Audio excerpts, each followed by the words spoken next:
Okay, so today's question, I've had 3 early stage miscarriages. Which tests should I ask my doctor to run? Hey there, welcome to Ask the Fertility Experts, a daily Q&A show where we'll be answering your fertility questions. I'm Sarah Clark, founder of Fab Fertile. We specialize in low AMH, high FSH, diminished ovarian reserve, and premature ovarian insufficiency or failure. I will be joined by Dr. Tabatha Barber. She is triple board certified in obstetrics, gynecology, menopause, and functional medicine. If you have a question, simply go to Fab Fertile Inc. on Instagram, leave me a DM and drop your question there, and we will answer your question on an upcoming show. That's Fab Fertile Inc. on Instagram. Take care. Okay, so today's question, I've had 3 early stage miscarriages. Which tests should I ask my doctor to run? So this is an interesting question because well, first of all, Dr. Tabatha, your take on why do we need to wait for 3 miscarriages before we test? And what are you seeing there? Well, the thought is that miscarriage is actually a pretty common situation in the first trimester. It's where the chromosomes or the genes didn't line up between the egg and the sperm. I mean, a million and one things have to go perfectly right for that alignment and that connection to happen.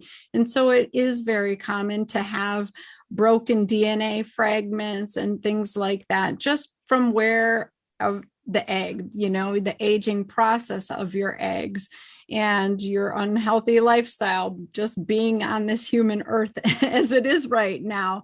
So it's not uncommon to have a first trimester miscarriage that we, for lack of a better term, call a fluke, and it probably won't happen again. When it becomes recurrent, they chose 3 just because at that point, it seems like it might have an association with something, but you haven't gone on too long to cause extreme emotional distress. I completely disagree with that, but that is the consensus. You have to have societal guidelines. And so 3 is the magic number, that we use. In certain situations, I will do this workup before 3, but typically it's 3. And you want to look at genes. You want to look at anatomy, you want to look at hormones, and then you want to look at other systems. So it's recommended that you get a karyotype of your genes because you might have a SNP or a missing chromosome or some kind of mosaic pattern that is just not allowing that fertilization to actually complete. So I would have the patient and her husband or partner do a karyotype of their genes. And then you have to look at the anatomy. You can either do an ultrasound, a sonohystogram, an HSG, which is a hysterosalpingogram, or a hysteroscopy, which is more invasive. You have to figure out, is the cavity inside normal where the baby's going to implant and grow? Are the tubes open for the egg and the sperm to get through once they've met, to get through to that cavity appropriately? And so anatomy is a big thing. The other big thing is that there are defects that we're born with, like hypercoagulation defects. You might clot when you're not supposed to. Usually that's in a family history. Like, oh, my mom and grandma both had blood clots. They couldn't keep a lot of their pregnancies, that kind of thing. Or you have your own history of having a blood clot in your leg or something. So you can do a coagulation workup. You also want to look at what's your average blood sugar and insulin?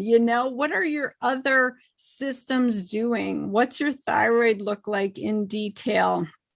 I'm assuming they've already checked like a day 3 FSH and estradiol, anti-Müllerian hormone, all those typical infertility things.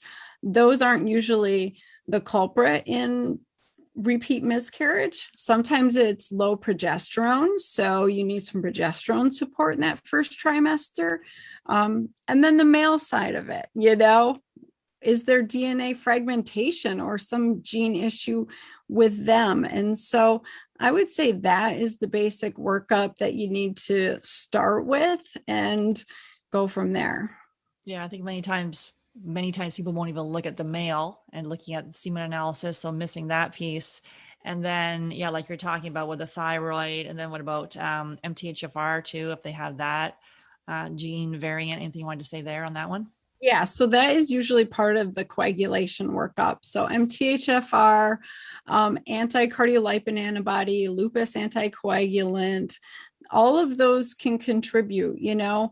MTHFR goes in and out of favor. When I was in residency, it was all the rage, and it was the, number one reason for miscarriage, and everybody hung their hat on it. And so we would check it every time and give you baby aspirin and this and that. And then another study came out that wasn't supporting it as strongly. And so we quit checking it on everybody. And so I check it for health reasons a lot of the time, not just infertility reasons, but I do think it plays a big role in that. Mm-hmm. Okay. And then I guess iodine deficiency, or that's kind of going deeper more in the functional side of things, but these are the original, like the beginning tests. Any other thoughts on this one?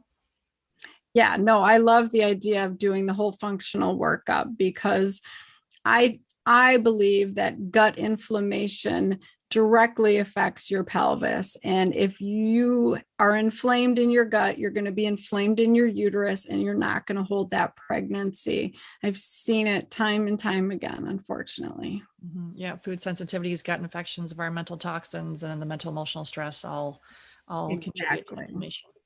Thanks so much for being here. If you've got a question that you want answered, simply go to Fab Fertile Inc. on Instagram, send me a DM, and we will answer your question on an upcoming show. That's Fab Fertile Inc. and send me a DM. And please refer to our disclaimer below. Take care.